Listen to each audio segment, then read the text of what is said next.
바라보는 부정적인 시각을 가진 사람들이 있습니다.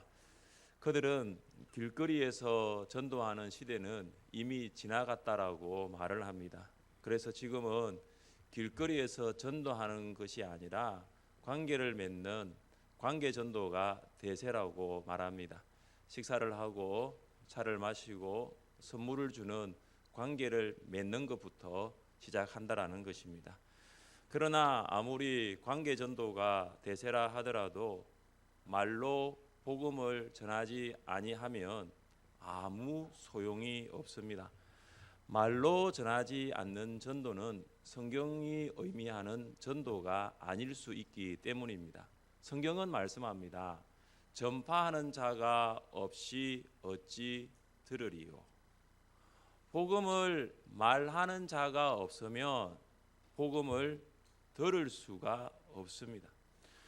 여러분은 어떻게 복음을 듣게 되었습니까? 여러분에게 누군가가 복음을 말했던 한 사람 이상의 사람이 있었기 때문일 것입니다. 여러분이 복음을 누군가로부터 들었다면 누군가에게 복음을 말할 수 있습니다. 우리는 오늘 본문에서 복음을 말한 사람들을 만날 수 있습니다. 그들이 말한 복음은 하나님의 큰 일입니다. 하나님의 큰 일을 말한 사람은 대단한 사람이 아니라 오히려 부족한 사람이었고, 강인한 사람이 아니라 오히려 연약한 사람이었습니다. 그들은 불과 50일 전만 해도 사람들을 만나는 것을 매우 두려워했습니다. 일종의 대인 기피증을 가졌다고 볼 수 있습니다. 얼마나 두려웠으면 집에 들어가 문을 꼭 닫고 숨어서 집 밖으로 나올 생각을 하지 않았습니다. 그러나 오늘 본문에서는 그들이 더 이상 집 안에만 숨어 있지 않습니다. 집 밖으로 나갑니다. 그리고 사람들에게 하나님의 큰 일을 말했습니다. 무엇이 그들을 이렇게 바꾸어 놓았습니까? 우리 중에 사람을 만나기를 두려워하는 성도들이 있습니까? 그래서 하나님의 큰 일을 말하지 못하고 있습니까? 2000년 전 예루살렘에 있던 제자들이 변화되었다면 대한민국 울산에 살고 있는 우리도 변화될 수 있습니다. 제자들을 변화시킨 하나님께서 우리도 변화시키기를 원하시기 때문입니다. 하나님의 큰 일을 말할 수 있는 여러분 될 수 있기를 주님의 이름으로 축복합니다. 어떻게 하면 하나님의 큰 일을 말할 수 있을까요? 첫째는 모여서 기도할 때 우리는 하나님의 큰 일을 말할 수 있습니다.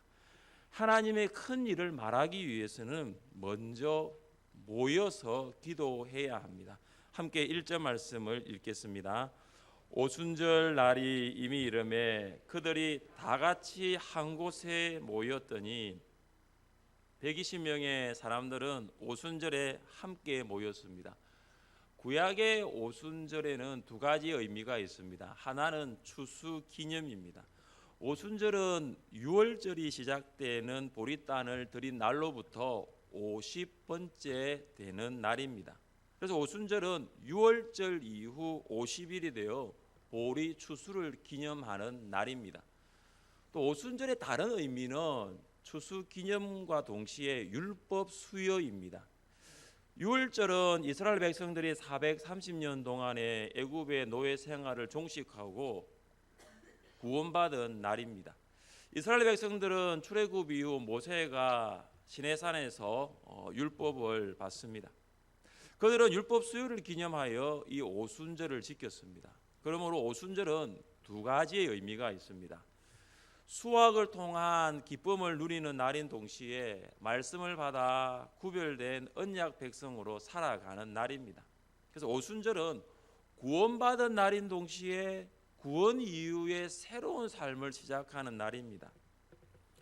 모여서 기도하면 영혼 추수의 기쁨이 있습니다. 그래서 모여서 기도하면 하나님의 말씀을 듣는 은혜가 있습니다.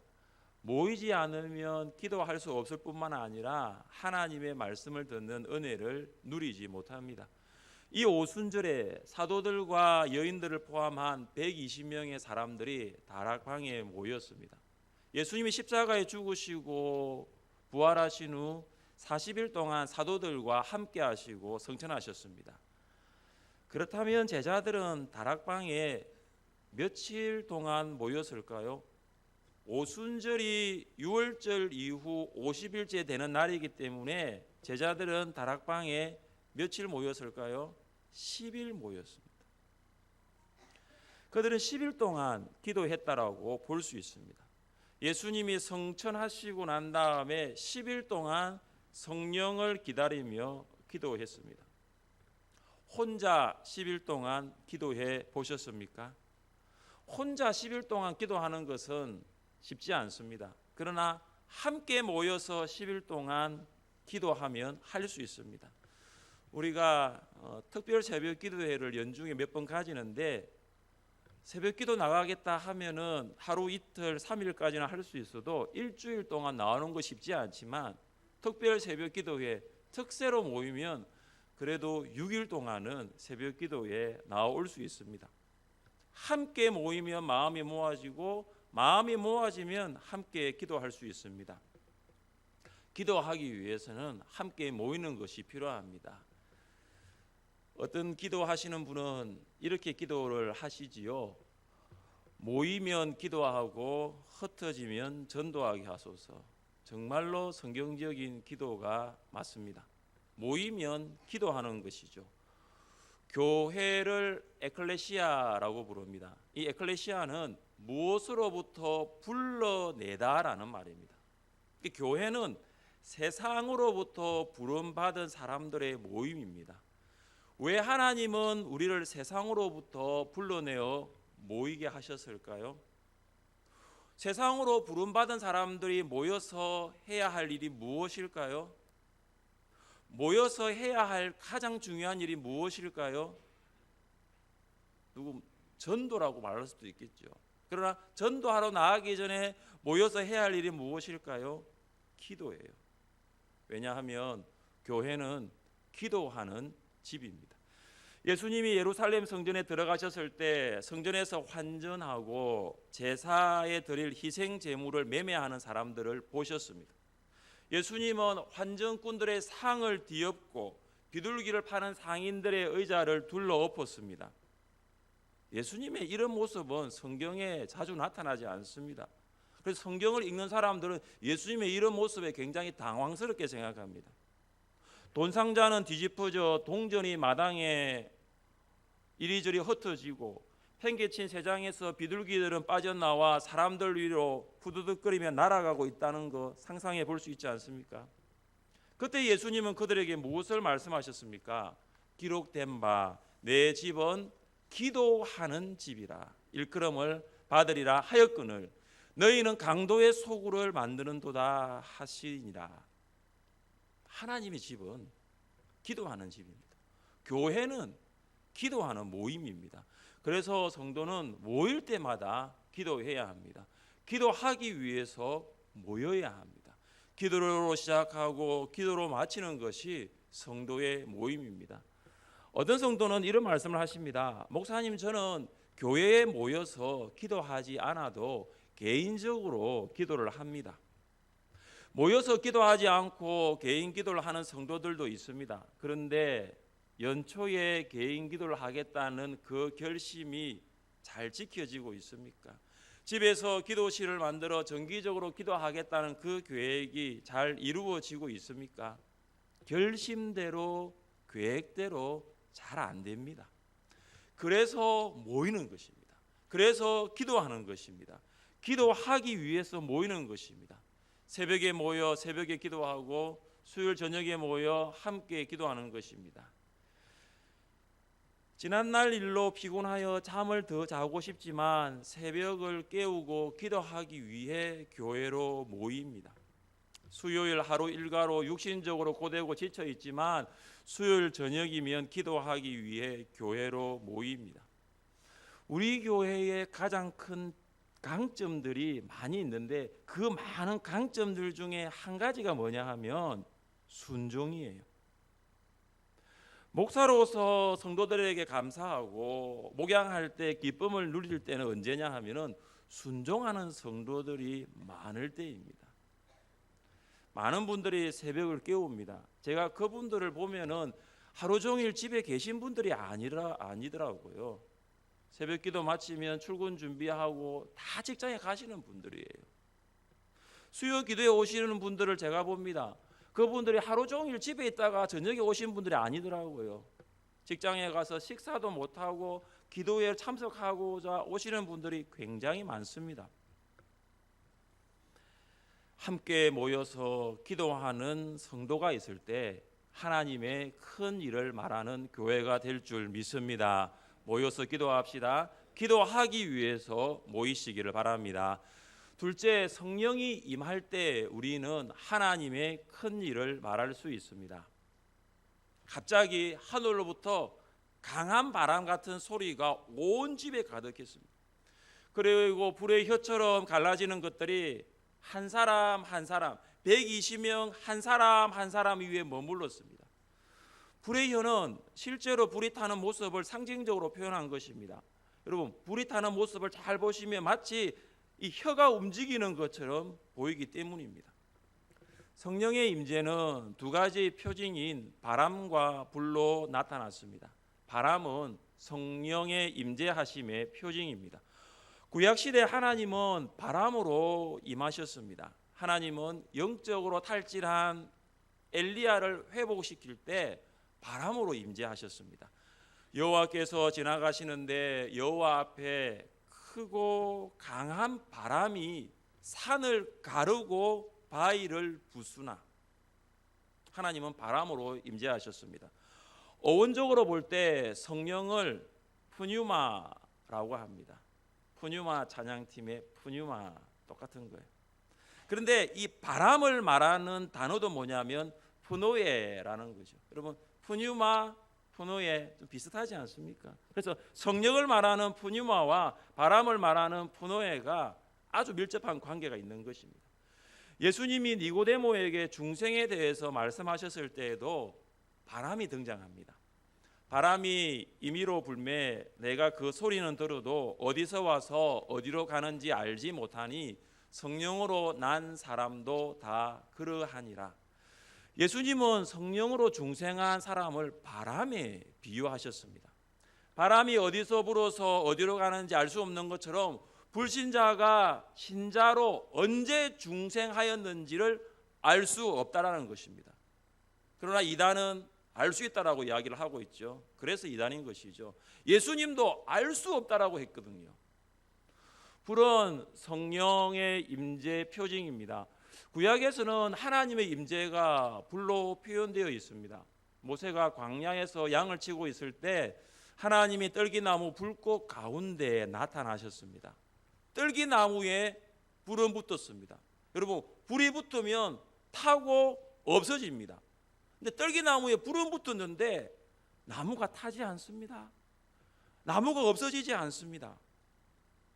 하나님은 광야 40년 동안 이스라엘 백성을 낮에는 구름 기둥으로 밤에는 불 기둥으로 이스라엘 백성들을 인도하셨습니다. 이처럼 바람과 불은 성령의 임재의 표징입니다. 오순절에 성령이 강한 바람 같은 소리와 불의 혀처럼 임하였습니다. 그러나 성령이 곧 바람은 아닙니다. 성령이 곧 불은 아닙니다. 성령이 사람들이 귀로 들을 수 있는 바람같이 사람들이 눈으로 볼 수 있는 불같이 임재하였습니다. 여호와의 정의는 성령을 가리켜 단지 하나님의 활동력이라고 주장합니다. 여호와의 정의는 성령을 가리켜 성령은 물질적인 능력이라고 말합니다. 그들은 성령을 곧 바람으로 말하고 불이라고 말합니다. 우리 중에서도 성령을 활동력 혹은 능력으로만 알고 믿는 사람들이 있습니다.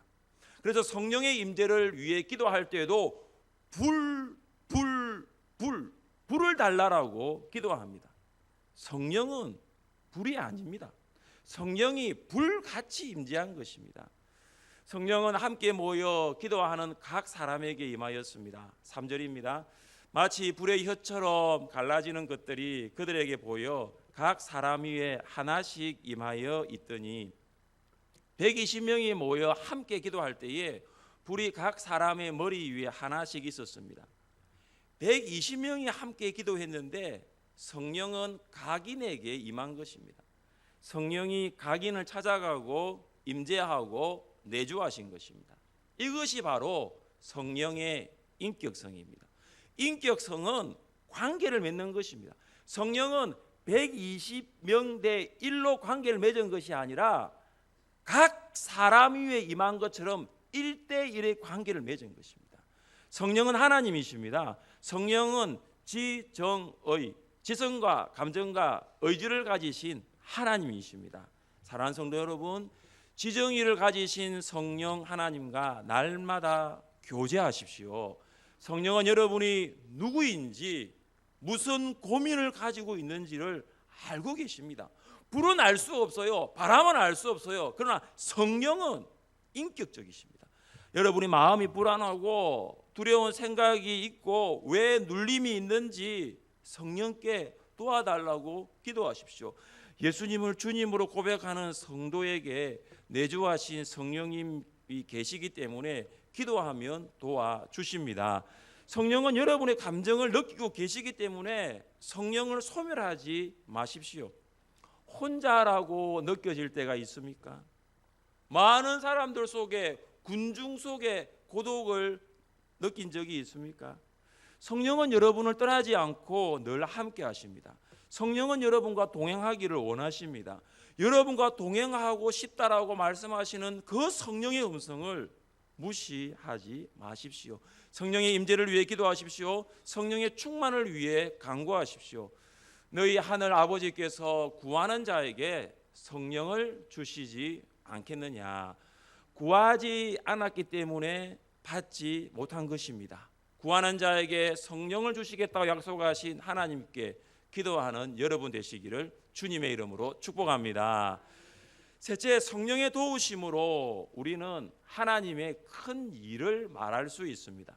제자들은 성령의 도우심으로 말을 할 수 있었습니다. 우리 함께 4절 말씀을 읽어봅니다. 4절입니다. 그들이 다 성령의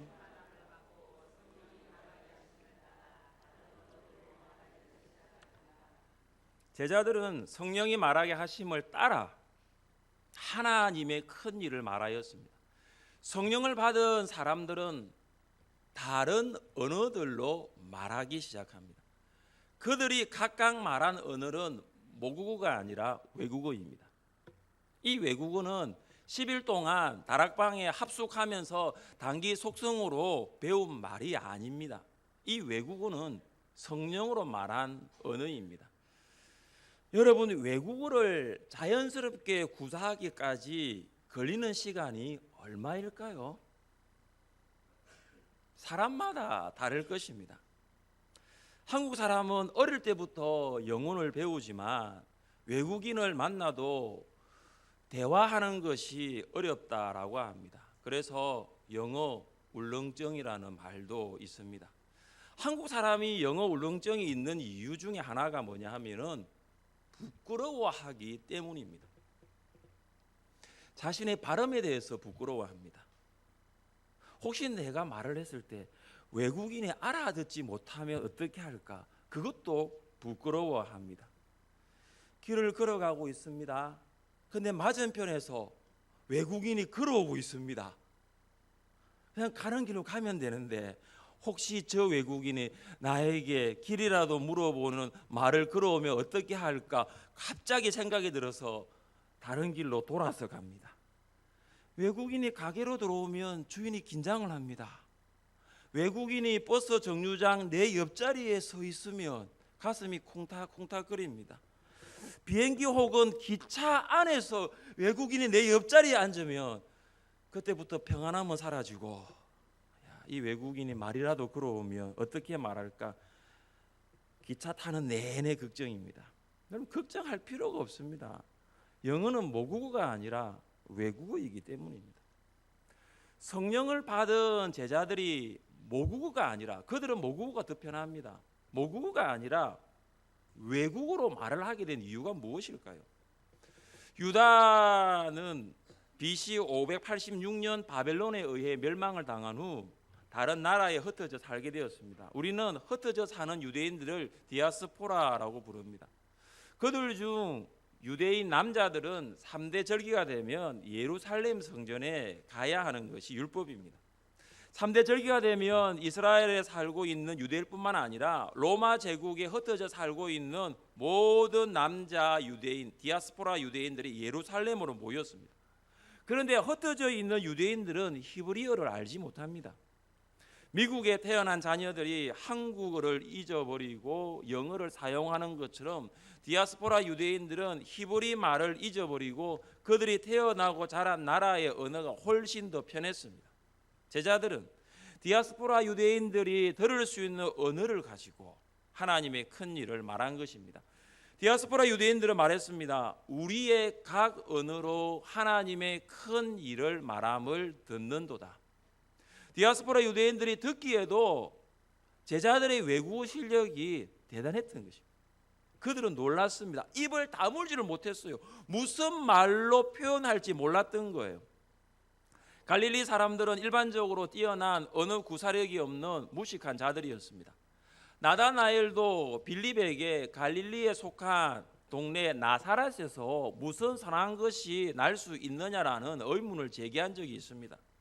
무식하고 선한 것이라고는 전혀 없는 갈릴리 사람들이 외국어를 말하고 있으니 그것을 듣는 사람들이 놀랄 수밖에 없습니다. 제자들은 성령의 도우심으로 하나님의 큰 일을 말할 수 있었습니다. 제자들이 성령의 도움을 받은 것입니다. 성령의 도움이 없이는 하나님을 큰 일을 말할 수 없습니다. 하나님의 큰 일은 하나님의 구원 사역입니다. 하나님은 예수 그리스도의 십자가와 부활을 통해 구원의 전 사역을 성취하셨습니다. 제자들은 하나님의 위대한 구원 사역을 선포한 것입니다. 성령의 역사는 하나님의 큰 일에 대한 선포입니다. 성도의 삶에서 성령이 역사하는 증거는 하나님의 큰 일을 선포할 때 나타납니다. 성도는 하나님의 큰 일을 선포할 때 성령이 나와 함께 하신다는 증거를 얻을 수가 있습니다. 하나님이 보시기에 가장 큰 일은 구원입니다. 하나님은 한 영혼이라도 더 구원받기를 원하십니다. 우리가 하나님을 아버지라고 고백하는 자녀들이라면 우리도 하나님 아버지의 뜻을 따라 살아가야 합니다. 하나님의 큰 일이 우리에게도 큰 일이 되어야 하지 않을까요? 한 영혼이라도 구원받는 것이 하나님의 큰 일이라면 우리에게도 그 일이 큰 일이 되어야 하지 않을까요? 하나님의 큰 일을 들은 사람들은 예루살렘을 중심으로 지중해 주위의 동서남북에 위치한 15개국에서 온 유대인들이었습니다. 15개국에서 온 유대인들은 그들의 언어로 복음을 들을 수 있었습니다. 복음은 이스라엘 한 나라에만 국한되지 않았습니다. 하나님은 국적에 상관없이 모든 사람을 구원하시기를 원하십니다. 예수님 제자들에게 예루살렘뿐만 아니라 유대와 사마리아와 땅 끝까지 그들의 언어로 복음 듣기를 원하신다라고 말씀하셨습니다. 이것을 보여주는 것이 오순절 성령 강림을 통한 디아스포라를 향한 제자들의 복음 증거입니다. 왜 하나님은 제자들에게 성령을 주셨을까요? 왜 성령은 제자들에게 다른 언어로 말하게 하셨을까요? 왜 디아스포라 유대인들은 그들의 언어로 하나님의 큰 일을 듣게 되었을까요? 제자들뿐만 아니라 디아스포라 유대인들도 예수님을 믿고 구원받아야 하기 때문입니다. 제자들뿐만 아니라 그들도 예수님을 믿어 하나님의 자녀가 되어야 하기 때문입니다. 제자들뿐만 아니라 그들도 예수님을 믿어 예수님의 제자가 되어 살아가야 하기 때문입니다. 왜 성령은 우리에게 오셨을까요? 왜 우리는 예수님을 주님으로 고백하고 있습니까? 물론 우리가 구원받기 위해 성령을 보내주셨습니다. 그러나 한 가지 이유가 더 있습니다. 오늘 제자들이 했던 것처럼 하나님의 큰 일을 말하기 위해서입니다. 모여서 기도했다면 흩어져서 하나님의 큰 일을 말해야 합니다. 성령을 받았다면 교회 안에만 모여 있지 말고 이제는 밖으로 나가서 하나님의 큰 일을 말해야 합니다. 호주 시드니 조지 그리가에 있는 행인에게 40년 동안 길거리 전도를 했던 사람이 있습니다. 그의 이름은 프랭크 제너라는 사람입니다. 그는 이렇게 전도를 했습니다. 선생님, 구원 받으셨습니까? 당신이 만약 오늘 밤 죽는다면 천국에 갈 수 있습니까? 프랭크 제너는 이 두 마디와 전도지를 가지고 40년 동안 같은 시간, 같은 장소에서 하루도 빠짐없이 전도를 했습니다. 그러나 그는 자신의 전도로 그리스도인이 되었다는 말을 한 사람으로부터도 듣지 못하면서 나는 열매 없는 열심이었다라고 낙심한 적이 있었습니다. 그러나 그가 세상을 떠나기 2주 전 자신을 방문한 영국 브루너 마우스 침례교회의 프랜시스 딕스 목사로부터 자신의 전도가 결코 헛되지 않았다는 것을 알게 됩니다. 딕스 목사가 예배를 인도하고 마칠 때에 한 성도가 간증을 하겠다라고 요청을 했다고 합니다. 그 간증자는 자신이 얼마 전 호주 시드니에서 백발의 노인이 건네준 전도지를 받고 고민 끝에 예수님을 믿기로 결심했다는 고백이었습니다. 여기에서 그치지 않았습니다. 호주 퍼스의 한 교회와 영국 캐스윅에서 열린 사경회, 미국 애틀랜타 조지아와 인도에서 열린 선교사대회, 호주 시드니의 외교관 집회에서도 동일한 간증이 이어졌습니다. 저마다 25년에서 35년 전에 호주 시드니 조지 그리에서 만난 노인 때문에 교회에 나오게 되었다라는 고백입니다. 프랭크 제너 씨를 통해 하나님의 큰 일을 듣고 회심한 사람은 무려 14만 6천 명에 이른다라고 합니다. 우리가 지금 하고 있는 일은 열매 없는 일이 아님을 기억하십시오. 때를 얻든지 못 얻든지 말씀을 전파할 때에 하나님은 열매를 맺게 하십니다. 하나님의 큰 일을 말하기를 원하십니까? 모여서 함께 기도합시다. 기도할 때 성령이 우리 가운데 임재하십니다. 우리의 힘이 아닌 성령이 말하게 하심을 따라 하나님의 큰 일을 말할 수 있습니다. 하나님의 큰 일을 말하는 여러분 되시기를 주님의 이름으로 축복합니다. 이 시간 자리에 함께 일어나셔서